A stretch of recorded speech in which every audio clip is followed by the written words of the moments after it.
हे friends, सभी का स्वागत है आपके अपने यूट्यूब चैनल पे साधना आईएएस में। तो इस वाले वीडियो में हम लोग ना क्या डिस्कस करेंगे। हम इस वाले वीडियो में हम लोग यूपीएससी के ईपीएफओ के एग्जाम में जो हिस्ट्री के क्वेश्चंस पूछे गए थे हम लोग वो डिस्कस करेंगे।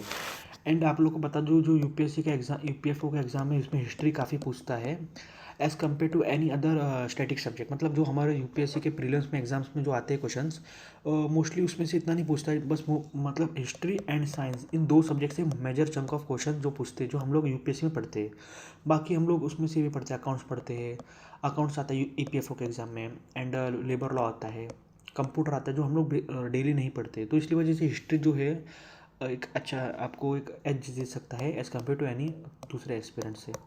तो इसका पीडीएफ आपको साधना आईएएस टेलीग्राम चैनल मिल जाएगा, आप लोग उसको ज्वाइन कर लीजिए। बिकॉज हम लोग ने वहाँ पे एनसीईआरटी की सीरीज़ चालू की है, लूसेंट की सीरीज़ चालू है। आई थिंक ज्योग्राफी के 2 चैप्टर्स हम लोग ने ख़त्म कर दिए लूसेंट के। जो ज्योग्राफी के 4 पेजेस है ना लूसेंट्स के, तो काफ़ी सारे इंपॉर्टेंस है। मैंने उसका हैंड रिटन नोट्स बना के दिया है, और वो हैंड रिटन नोट्स भी आप कहाँ से एक्सेस कर सकते हो, साधना आईएएस के टेलीग्राम ऑफिशियल टेलीग्राम चैनल पे। तो हमारी टीम वहाँ पे कंटिन्यूसली अपडेट डालती रहती है। तो कृपया करके उसको ज्वाइन कर लीजिए। तो काफ़ी टाइम ज़्यादा नहीं वेस्ट करके हम लोग सब सीधा पढ़ते हैं फर्स्ट क्वेश्चन पे। तो फर्स्ट क्वेश्चन क्या बोलता है, which of the among the following observation pretending the work of 19th century archaeology is not correct. मतलब जो 19th सेंचुरी में आर्कोलॉजी का जो काम हुआ उसमें से क्या करेक्ट नहीं है। तो हम लोग फर्स्ट पढ़ेंगे इस वॉट। दो इसमें देखेंगे जो अलेक्जेंडर कनिंघम है, ये क्या है, ये first director general of archaeological survey of India है। With view the history of begin with origin of Indus valley civilisation. तो लास्ट वाला पॉइंट है ना, यहाँ पे सारा खिचड़ी रखा है। तो देखो, ये फैक्ट तो राइट है कि अलेक्जेंडर जो थे वो first director general of India ये थे, इंडिया के थे, आर्कियोलॉजिकल साइट ऑफ इंडिया।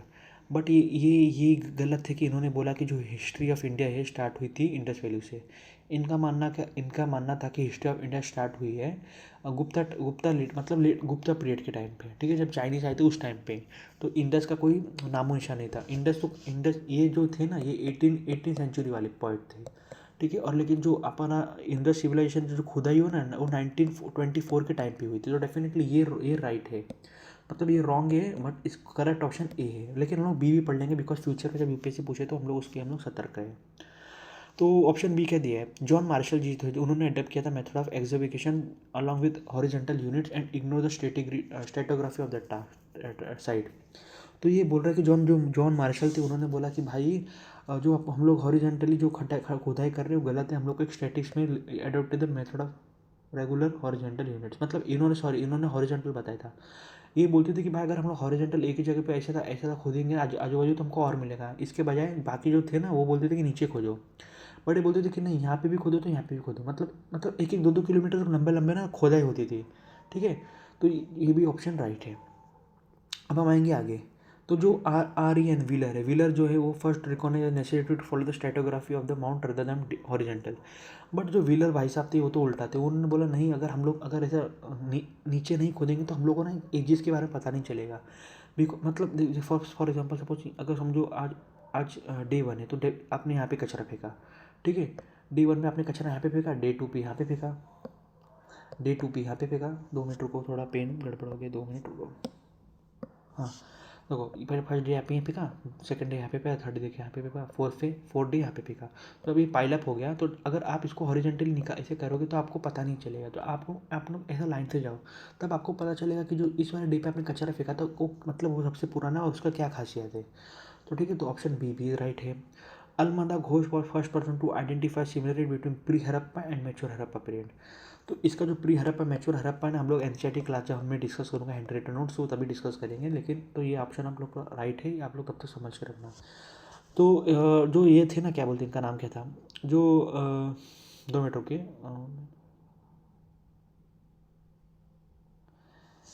ये क्वेश्चन सब्जेक्ट आप इसको सब one of the toughest question समझना। इस क्वेश्चन को स्किप करने में ही भलाई था, ठीक है। तो मैं ये बताने वाला था, बिकॉज इतना फैक्ट आप लोग डेफिनेटली कहाँ ना कहाँ मिस्टेक कर दोगे। तो हम लोग अब आएंगे इजी क्वेश्चन पे। Which are the following was important contributing factor in the rise of Magadha. देखो मगध क्यों राइज होता मालूम है, because of the agriculture productivity.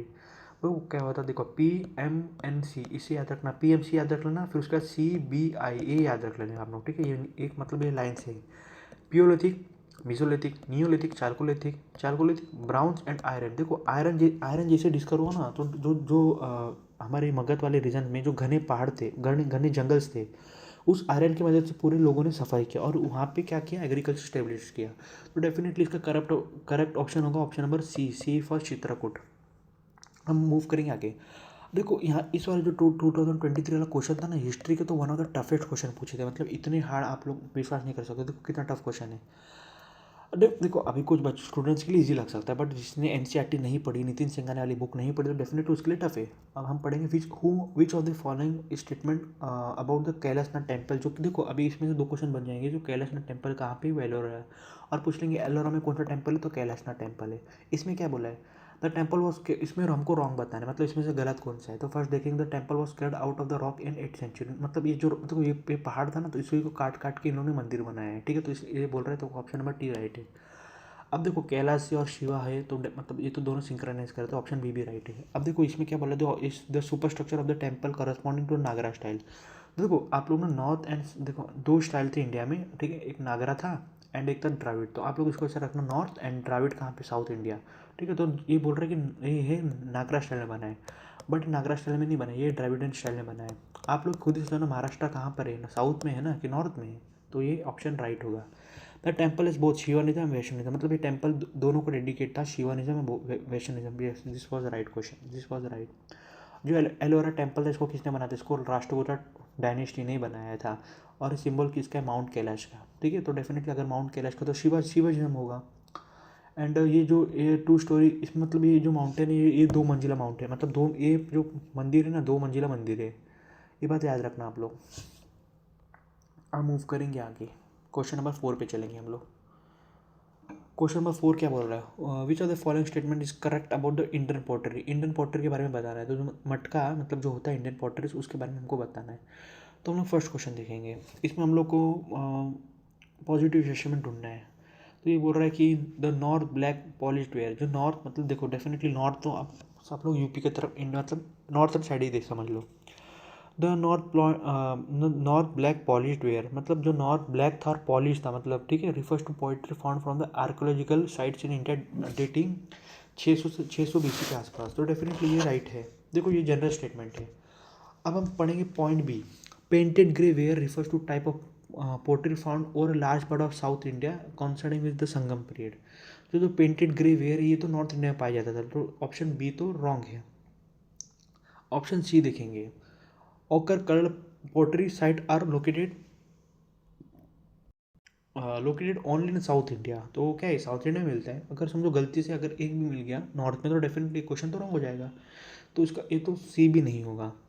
Black and red ware is never found in Neolithic site, मतलब ये बोल रहे हैं कि जो ब्लैक और रेड कलर के जो मटके थे, वो न्यूलिथिक साइट्स में नहीं मिले अभी। बट आपको पता है कि आर्कोलॉजी का कोई भरोसा नहीं, अगर मिल गया तो व्हाट हैपन। तो डेफिनेटली इस देखो ए है, वो जनरल स्टेटमेंट है, तो डेफिनेटली इसका करेक्ट ऑप्शन होगा ए फॉर अमरेंद्र बाहुबली। हम चलेंगे 5th क्वेश्चन पे। अब हम लोग इसको ना मैचिंग करना है।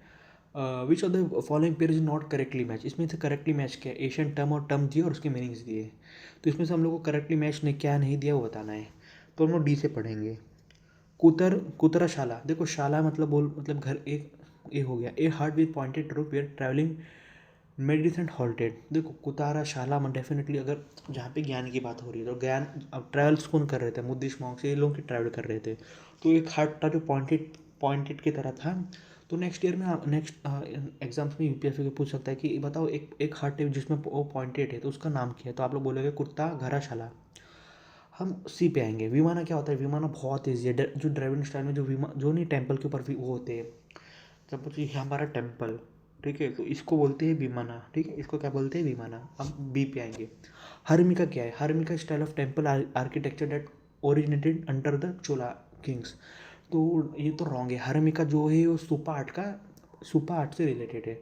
तो डेफिनेटली इसका राइट ऑप्शन होगा ऑप्शन नंबर बी। अब आएंगे समारा रंगना। समारानंगा सूत्रधार क्या है, एक साइंटिफिक वर्क है ऑन एशियन इंडियन आर्किटेक्चर। तो डेफिनेटली देखो ये तो जनरल स्टेटमेंट लग रहा है, ठीक है। तो इसमें तो देखो सूत्रधारा एंड समारंगा, तो डेफिनेटली इंडिया एशियंट हो सकता है, चाहे वो मॉन्क का हो, चाहे वो बुद्धिस्ट का हो, चाहे किसी का भी हो। हम अब आएंगे सबसे इंपॉर्टेंट क्वेश्चन पे, ऑप्शन नंबर 6 पे, क्वेश्चन नंबर 6 पे चलेंगे। तो इसमें क्या बोला है, जो कौटिल्य के अर्थशास्त्र पे जो जो पल्स मिलते हैं ना, मोती, वो कहाँ से मिलते हैं। तो ये देखो, मोती कहाँ पे मिलेंगे, मोती जहाँ पे पानी होगा वहाँ पे ही मिलेंगे, ये याद रखना। ठीक है, जो जो ओयस्टर जो ये होते हैं जानवर होते हैं, कहाँ पे होते हैं, आप लोगों के सर होते हैं पानी में होते हैं। तो हील तो पहले ही कट कर दो, हील के ऊपर पहाड़ पानी होते क्या, ये तो समुद्र के पास मिलते हैं। तो option number C and D देखेंगे। दो ये बोल रहे हैं, दो Tamraparni river in the Pandyan kings, और दूसरा बोल रहा है Kaveri river in Palakkad region. तो देखो, अगर अर्थशास्त्र है तो डेफिनेटली कोई किंगडम की, अगर देखो अर्थशास्त्र में कोई बता रहा है तो डेफिनेटली, जैसे आप लोग बोलोगे कि अमेरिका कहाँ पे है, तो आप लोग बोलोगे जो अमेरिका के राष्ट्रपति ट्रम्प पे, उधर से ही अमेरिका है। मतलब आप लोग एशियन टाइम पे हम लोग क्या बोलते थे, गुप्ता गुप्ता डायनेस्टी, हम लोग ऐसा थोड़ी नहीं बोलते थे पटना डायनेस्टी, मगध डायनेस्टी, मतलब राजा के नाम पे ही कोई काम होता था। तो अभी सपोज कुछ हम लोग कुछ लिखेंगे कि सोना के काउंट्स कहाँ मिलते थे, तो हम लोग ऐसा नहीं बोलते थे पट्टा मिलता है, हम लोग बोलते कुशाना के टाइम से मिलते थे। तो इसी तरह इसका करेक्ट ऑप्शन होगा सी। क्यों होगा सी? बिकॉज यहाँ पे देखो पांड्या किंग का नाम मेंशन है, और डेफिनेटली अगर अर्थशास्त्र में कोई बात करेगा तो डेफिनेटली किंगडम का नाम तो लेगा ही लेगा ना। तो इसलिए, और इसलिए आप इसको सी ऑप्शन राइट है, सी फॉर चित्रकूट कुट। अब हम आएंगे क्वेश्चन नंबर 7 पे। क्वेश्चन नंबर 7 आपका होमवर्क है, ये एनसीईआरटी में दिया है, तो आप लोग इसको खुद मैच कर लीजिए, बिकॉज ये इजी क्वेश्चन है, इतना भी नहीं करोगे तो definitely you can gone out of the race. अब आएंगे ऑप्शन क्वेश्चन नंबर डी पे। वेंगी, वेंगी कहाँ पे? देखो वेंगी जो है ये आंध्र प्रदेश के ईस्टर्न पार्ट में था, ये चालुक्य का, ये चालुक्य के पार्ट से ही निकला था। जैसे कि शिवसेना में दो फैक्शन हो गए ना, उसी तरह मतलब आप लोग चालुक्य से ऐसे समझ लेना, चालुक्य जब रूलर्स थे तो उनके जब मेन रूलर कमजोर हुआ तो दो फैक्शन आ गए, एक मेन चालुक्य और एक ईस्टर्न चालुक्य। तो इसमें पूछा कि जो हम लोग का चालुक्य है, जो जो करंट डे कहाँ पर है, तो डेफिनेटली देखो ये क्वेश्चन आप लोग 2023 के यूपीएससी प्रीलिम्स में जैसे दे के रखा है, धर्मशाला, धर्म कटक ऐसे तो नहीं, धन्ना काटा, ये कहाँ पर है? तो ये तो डेफिनेटली आंध्र प्रदेश में। तो इसी तरह हम लोग को, लेकिन ये क्वेश्चन तो उससे भी हार्ड है, इसमें तो भाई देखो क्या क्या दे के रखा है। इसमें देखिए रखा है कि देखो इस, और मैंने आपको एक ट्रिक बताता हूँ, अगर जो भी समझो क्वेश्चन में ना, अगर समझो इसमें, अगर समझो ये दिया है ऐसा वेंगी दिया है और ऊपर ऐसा दो टिक है ना, ऐसा दो टिक, ये दो टिक, तो डेफिनेटली ना option number A he right होता है, मेजोरिटी ऑफ टाइम आप लोग देख लेना। तो इसमें देखो फर्स्ट क्या दिया है, ये क्वेश्चन में डायरेक्टली आपको बता देता हूँ, इसका इसका करेक्ट ऑप्शन है वेंगी। तो ठीक है, इसका करेक्ट ऑप्शन है पीडा वेगी। जो original capital of eastern Chalukya जो था वो लोकेटेड कहाँ था, वो लोकेटेड था पिशापुरी, जो मॉडर्न डे पीतामपुरी है। लेकिन इस सब्सिक्वेंटली वेंगी जो थे उन्होंने अपना कैपिटल चेंज किया, पीडागेवी किया, जो एलोरू के पास में है। अब हम चलेंगे क्वेश्चन नंबर 9 पे। अभी देखो इसको ना, इस वाले क्वेश्चन को ना हम ऑड मैन आउट से कर सकते हो। देखो तो गोविंद पल्ला, धर्मपाला, जयापाला, ये तीनों राजा के नाम सबको मालूम है, लेकिन ब्रह्मपाला एक न्यू कॉन्सेप्ट है। ठीक है, तो इस वजह से ना आप लोग इसको ना ऑड मैन आउट क्वेश्चन बोलते हैं इसको। जैसे टेक एग्जाम्पल ऑफ वॉट, अभी सपोज आपको पूछा है कि बताओ who is the president of north Korea. ठीक है, अभी और आपको ऑप्शन दिया मोदी जी, योगी जी, नीतीश जी, एंड उसके कोई भी, उनका नाम चिंग जोंग उन, क्या नाम है उसका वो। तो आप लोग इसमें ना आराम से डिफ्रेंशिएट कर सकते हो, जो चिंग जोंग जून है ना, जो उसका नाम है किम जोंग ओम, ये तो डेफिनेटली इसका नाम एंड बाकी थ्री तो इंडियन नाम से, तो डेफिनेटली ऑप्शन क्या होगा, डी होगा। तो उसी तरह इस वाले में दिया है, उसमें आपको ना ऑड मैन आउट की तरह दिया है। गोविंद पाला, धर्मपाला, जयपाला सबको मालूम है कि ये ना जो बंगाल के रूलर से वहाँ से एसोसिएटेड है। तो इसका आप लोग करेक्ट ऑप्शन का option number C, C for Chitrakoot. अब हम चलेंगे 10वां क्वेश्चन पे। तो ये भी क्वेश्चन आप ना ऑड मैन आउट कर सकते हो डेफिनेटली। इसमें क्या बोला है, इसमें देखो ये तो किसी को भी याद नहीं होगा कि कौन है, ओडिशा का आदमी है, को कहाँ जाके लड़ाई किया, क्या किया उसने। द फ्रीडम फाइटर अगादू समतारा कहाँ का है, उड़ीसा का है। इसने सर्व किया कहाँ पर, ब्रिटिश इंडिया आर्मी में। तो after what happen, later on the left British army and इसने ज्वाइन किया इंटरनेशनल आर्मी, वही आर्मी जो नेताजी सुभाष चंद्र बोस ने बनाया था। और इसको डेप्यूटेट किया था आईएनए सैनिक इस फर्स्ट बहादुर ग्रुप, कहाँ पे, मतलब इसको, मतलब जैसे ब्रिटिश का छोड़ के इंडिया में आया, आईएनए में आया बोस के। तो आप लोग बताओ जो बोस थे वो लड़ाई कहाँ पे लड़ रहे थे, डेफिनेटली सिंगापुर, म्यांमार, इसी के पास लड़ रहे थे। अरुणाचल प्रदेश का तो कोई जिक्र नहीं, अरुणाचल प्रदेश तो बहुत ऊपर है, और देखो यहाँ पर है, तो डेफिनेटली बर्मा फ्रंट पर लड़ रहे थे। इसको आप ऑड मैन आउट से भी कर सकते हैं। बाकी 3 इंडियन नाम है और एक फॉरेनर नाम है, तो इसका करेक्ट ऑप्शन होगा बी फॉर बाहुबली। अब हम चलेंगे 11th क्वेश्चन पे। Who among the following was the साथी, मतलब इसमें जो रानी चिन्नम्मा ऑफ कित्तूर, ये एनसीईआरटी में दिया है इसका वर्णन। तो रानी चिन्नम्मा ऑफ कित्तूर कहाँ की, उन्होंने वो फाइट करते करते मर गई। ठीक है, तो उनका साथ मतलब पहले ना इनके पति को पकड़ा था, ना इनके पति को पकड़ा था, तो इन्हें अपने पति के बचाव के चक्कर में इन्होंने भी अपना जान दे दिया। तो पहले आप लोग ध्यान से नाम पढ़ो, एक एक नाम पढ़ो। ठीक है, इसमें हम लोग ना क्वेश्चन एलिमिनेट करने की कोशिश करेंगे। तो फर्स्ट क्या है, रामायणा। अभी आप लोग मुझे बताओ कि देखो हम लोग बोलते हैं रामायण, और लेकिन साउथ के लोग क्या बोलते हैं, रामायणा, वो भरतनाट्यम, बड़े बड़े नाम रहते हैं। अब दूसरा हम लोग पढ़ेंगे क्वेश्चन ऑप्शन नंबर बी, टीटू गोरा। टीटू गोरा आई थिंक ये छत्तीसगढ़ या सेंट्रल इंडिया का नाम दिख रहा है। जगबंधु नाम तो ओडिशा का है। एंड एंड दूरकिला बाला देवी, ये तो बंगाल के इधर का नाम लग रहा है। तो इसका करेक्ट ऑप्शन होगा ऑप्शन नंबर ए। जो ये जो रामायण था, ये तो कैंपेनस की से थे। संगोली रामायण ये एक साथी थे freedom fighter Rani Chinnamma of Kittur. तो इनके हस्बैंड का नाम था संगोली रामायण। इन्होंने फाइट किया ब्रिटिशर से 1824 में। संगोली रामायण का जन्म हुआ था 15 अगस्त 1799 में। Was the 19th century. एक रिवॉल्यूशनरी थे। कौन थे रिवॉल्यूशनरी? अभी आएंगे सबसे हलवा question, question number B. Were the Azad Hind Fauj form. आज़ाद हिंद फौज कहाँ पे फॉर्म हुआ? आप लोग इसको मुझे कमेंट में आंसर बताइए। टोक्यो में नहीं हुआ था, टोक्यो में तो मीटिंग हुई थी। रंगून में तो अटैक किया था। बर्लिन में तो मिलने गए थे। मतलब पहले बर्लिन मिलने गए थे, फिर टोक्यो से फिर आए तो उन्होंने उनके ख्याल में आया कि एक फौज बनाना है। तो वो उन्होंने बनाया फौज सिंगापुर में। लेकिन उसके बारे में सोचा कहाँ, मतलब रंगून में ही, मतलब अटैक रंगून में किया। रंगून मतलब म्यांमार। अभी मैं यार इस वाले क्वेश्चन को ना स्किप कर रहा हूँ, क्वेश्चन नंबर 13, बिकॉज अन्य सिर्फ फालतू क्वेश्चन, मतलब क्यों पूछा क्यों पता नहीं, इतना हार्ड क्वेश्चन। हम आएंगे ऑप्शन नंबर 14 पे। क्वेश्चन नंबर 14 पे। क्वेश्चन नंबर 14 क्या बोल रहा है? ध्यान से पढ़ेंगे, एक एक स्टेटमेंट बहुत इंपॉर्टेंट है, बहुत कुछ सीखने को मिलेगा इस वाले क्वेश्चन से। तो इस वाले क्वेश्चन को हम एलिमिनेशन से करेंगे, बिकॉज देखो इसमें ना डेफिनेटली यूपीएससी ने क्या दे देखो इसमें जो फर्स्ट ऑफ ऑल यूपीएससी ने फैक्ट्स दे दिए, और डेफिनेटली यूपीएससी फैक्ट्स दे तो 2 फैक्ट दिया होता तो डेफिनेटली उसमें से एक तो करेक्ट होता है। तो इसमें से देखो ए इसमें दिया और 3 में दिया है। तो इसका मतलब क्या हो गया? इसका मतलब 1 एंड 3 साथ में नहीं आएंगे। तो इसको मतलब देखो इस 1 एंड 3 कहाँ कहाँ साथ में नहीं आएंगे, तो यहाँ पे 1 एंड 3 साथ में नहीं है। तो देखो ये आप हमारा ना काम आसान हो गया। अब हमको 3 क्वेश्चन में फाइट करना है, और उसमें भी 3 क्वेश्चन में ना आप लोग देखो कौन सा कॉमन वर्ड है। तो आप लोग बोलेगे 2, यहाँ पे भी कॉमन है 2, यहाँ पे भी कॉमन है 2, यहाँ पे भी कॉमन। तो आप लोग को 2 भी पढ़ने की ज़रूरत नहीं है। मतलब आप लोग सीधा क्या पढ़ोगे? आप लोग सीधा पढ़ोगे first statement. Under the Cornwallis system the district were divided into thanas या पुलिस। मतलब जो कॉर्नवालिस थे वो चाह रहे थे कि मतलब जो हमारा एम्पायर एकदम एकदम इजीली रन हो, मतलब पूरा divide and rule policy follow किया। तो ऑप्शन नंबर ए तो राइट है, बिकॉज इन्होंने थाना वाला सिस्टम बनाया था। और मतलब थाना ऐसा भी नहीं कि मतलब एक थाना है और पूरा महाराष्ट्र संभाल रहा है। मतलब एक थाना है तो मुंबई के लिए एक स्पेसिफिक थाने बनाया। तो उसको इन्होंने उसका उसका एरिया भी डिसाइड कर लिया था, जिसका एरिया था 20 से 30 स्क्वायर किलोमीटर एक थाना बनेगा। तो ऑप्शन ए तो राइट है। ऑप्शन बी तो पढ़ना नहीं है, तो ऑप्शन 3 आएंगे सीधा। तो ये बोल रहे दरोगा सिस्टम वॉज इंट्रोड्यूस इन मद्रास 1812। तो अभी आप लोग पहले मुझे बताओ 1812 में जो कॉर्नवालिस थे वो थे क्या? आप लोग बोलोगे सर समझा नहीं। तो कॉर्नवालिस जो थे वो 1793 के टाइम पे थे, और उस टाइम पे हमारे पास ये था, इस टाइम पे हमारे पास मद्रास नहीं था, मद्रास कंट्रोल पूरी तरह से नहीं था। तो और लेकिन कंट्रोल कहाँ पे पूरी तरह से था? तो आप लोग बोलोगे सर कंट्रोल तो पूरी तरह से बंगाल में था। तो डेफिनेटली जब बंगाल में पूरी तरह से कंट्रोल है, तो आप लोग मद्रास में क्या करने जाओगे? आलू छीलने जाओगे? नो ना। तो definitely question number 3 is wrong. और वैसे भी जब हम लोग ने फर्स्ट स्टेटमेंट राइट कर दिया तो ऑटोमेटिकली 3 तो गया। तो उसका अननेसेसरी टाइम वेस्ट नहीं करना, डायरेक्ट बी डी।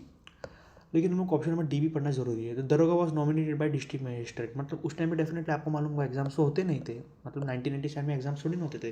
जिसका मन है वो मतलब गवर्नमेंट अपने हिसाब से नॉमिनेट करती थी अपने चाहने वाले को। मतलब जैसे जब जिससे इंडिया में गवर्नर की पोस्ट है, तो इसका कोई एग्जाम थोड़ी ना होता है, इसका कोई मेरिट थोड़ी ना है। मतलब जो भी 35 साल के ऊपर का हो वो गवर्नर बन सकता है। तो इसी तरह उस वाले सिस्टम में भी ऐसे ही रखा था। तो इसका करेक्ट ऑप्शन होगा ऑप्शन नंबर डी फॉर दिवसेना। हम चलेंगे 15वां क्वेश्चन पे। हम लोग थोड़ा और बात कर लेते कॉर्नवालिस के ऊपर। तो इसने जो दरोगा सिस्टम था उस लॉन्च किया था कहाँ पे? बंगाल में 1791 पे। लेकिन मद्रास में कब किया था ये स्प्रेड? बट मद्रास में कब स्प्रेड किया था किसको मालूम नहीं, क्योंकि बिकॉज कॉर्नवालिस तब तक चल गया था भारत से। ठीक है, कॉर्नवालिस आई थिंक 5-6 साल था, 1975 से ऐसा कुछ तो था, मुझे याद नहीं आ रहा है। तो हम लोग देखो ये दोनों क्वेश्चन रिपीट हो गया है आई थिंक। हाँ ठीक है, ये दोनों क्वेश्चन रिपीट हो गए, तो हम लोग दोनों को स्किप करके आगे चलेंगे। और इसका आपको पीडीएफ मिल जाएगा साधना इस टेलीग्राम चैनल में, प्लीज़ उसको ज्वाइन कर लीजिए। बिकॉज आने वाले सारे अपडेट्स आपको वहीं मिलेंगे, टेलीग्राम चैनल्स पे मिलेंगे। अब हम पढ़ेंगे क्वेश्चन नंबर 16। इसमें क्या बोला है? देखो इसमें ना रोल इसमें 35 में एक्ट के बारे में बात किया है। तो इसका हम लोग फर्स्ट पॉइंट देखेंगे। It is a outcome of the round table conference. तो आप लोग को रिलेटेड भी डाउट हो सकता है, but it is wrong. It is provide establishment all India Indian federation. तो डेफिनेटली ये एक्ट बोल रहा था कि all India Indian Indian federation बनना चाहिए। तो और इन्होंने कि जो ऑल इंडिया इंडियन फेडरेशन है ना, आप लोग अभी आई थिंक मैंने अभी एनसीईआरटी कवर करना हो तो इसका ये एनसीईआरटी में लिखा हुआ है, आई थिंक ऑप्शन एनसीईआरटी 8 में, तो आप जाकर उधर से चेकआउट कर लीजिए। ये बोलता है, ये एक्ट बोलता है कि return the authority of secretary of India over the government. Definitely अगर मतलब अगर ब्रिटिश चाहे तो अपना पावर थोड़ी ना कोई छोड़ना चाहिए, सबको पावर तो सब लोग भूखे हैं। इसने इंट्रोड्यूस किया इसने इंट्रोड्यूस किया प्रोविजन ऑफ प्रोविंशियल ऐसे ऑटोनॉमी इन इंडिया। मतलब इसने बोला कि भाई प्रोविजंस को भी ऑटोनॉमी होगी, वो सेंटर के ऊपर डिपेंड नहीं होंगे सब कुछ के लिए। तो ऑफकोर्स डी बी राइट है, तो इसका रॉन्ग आंसर क्या है, ए। जो ये जो एक्ट 1935 ना, ये किसका आउटकम है? आउटकम है साइमन कमीशन का, ये याद रखना आप लोग।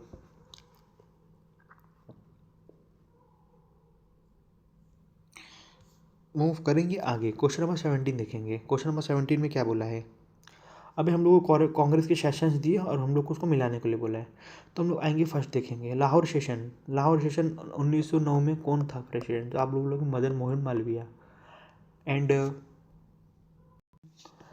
आप लोग बोलोगे सर मदन मोहन मालवीय डेफिनेटली लाहौर में 1909 में थे। तो ऑप्शन ए तो राइट है, तो बी एंड सी तो रॉन्ग, बाहर गेम के बाहर हो गया। हम सारी लड़ाई बी सी डी है, तो इसमें C3 दिखा रहा है। तो ठीक है, C3 बकिंगपुर सेशन 1912 में C3 बिशमदार नरेन ये नहीं थे। जो लाहौर सेशन था, प्रेसिडेंट किया था मदन मोहन मालवीय ने, और जो 1911 में था हुआ था वो विष्णुदास धर ने किया था।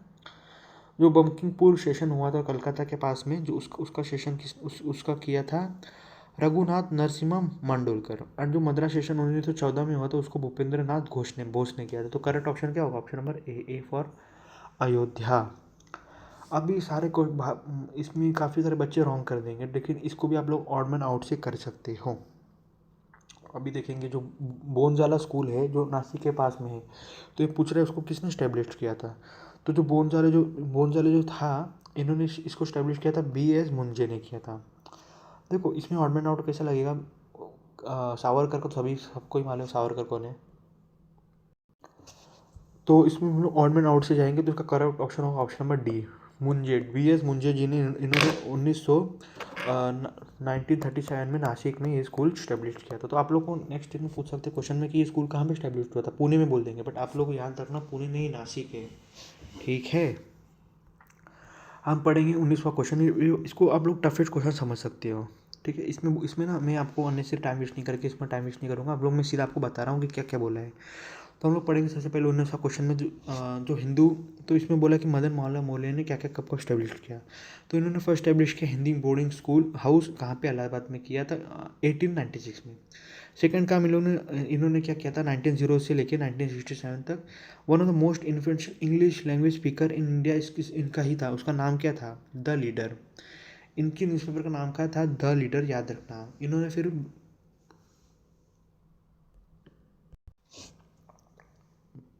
फिर इन्होंने मालूम है क्या किया? इन्होंने बी एच यू स्टैब्लिश किया था 1915 में, जिसमें फर्स्ट अप्रेंस कौन थे? गांधी जी आए थे। गांधी जी ने इसके बाद इधर ही फर्स्ट स्पीच दिया था, याद रखना आप लोग। एंड मूव करेंगे आगे। तो Banaras Hindu university was parliamentary legislation, मतलब BHU एक्ट 1915 पास हुआ था। और किसकी वजह से? Pandit Madan Mohan Malviya. And he was one of the most prestigious central university in India at that time.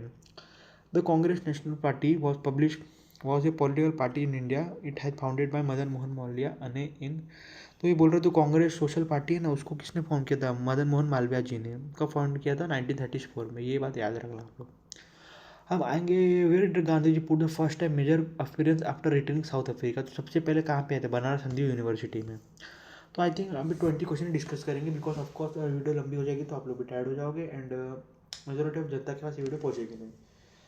तो आप लोग फर्स्ट ऑफ ऑल तो टेलीग्राम चैनल ज्वाइन कर लीजिए, एंड अभी हम लोग नेक्स्ट वीडियो में आने वाले सीक्वेंस देखेंगे। आप लोग का डेफिनेटली आपका EPF का एग्जाम क्लियर होगा इस वीडियो से ओनली। तो तब तक के लिए स्टे ट्यून। जय हिंद, थैंक यू।